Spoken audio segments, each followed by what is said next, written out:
Hi, I'm Tootie Wilson of Tootylicious, which you can find online. Today, I'm going to teach you to make cayenne extract. Let's get started. So we're going to do cayenne extract.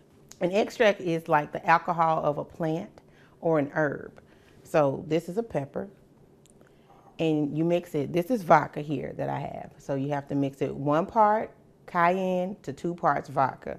Put it in an airtight jar, and you have to shake it every day. You let it sit for about 3 weeks, and then it's good to go. And you only need a little bit because this is going to be so hot it will literally blow your face off and melt your eyebrows. Trust me. I'm smart enough to know not to use it. I like spicy. I just don't like it that spicy. But if you're going to use it, it's easier to get it, to use and gauge it if you have like a medicine dropper.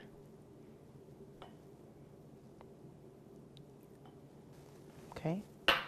And then this is about 2.5 ounces of cayenne.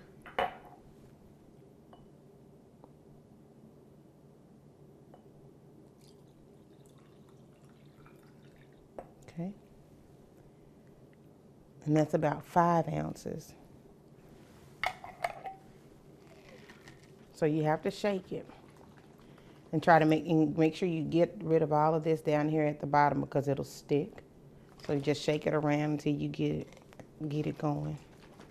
And just sit it in the refrigerator or in the back of a pantry or something just to let it sit, and go back and shake it every day or every other day just so you can make it. And a lot of people use this in certain drinks like maybe like a Bloody Mary, or I saw some teas, but it's good for the cardiovascular system. The spice from the cayenne is really good for the cardiovascular system. So that's something else. I don't know about a medicinal purpose, and I'm not saying that it's approved by the FDA. I'm just saying it's one of the facts that I found while I was researching this recipe. So there you go. That's how you make cayenne extract.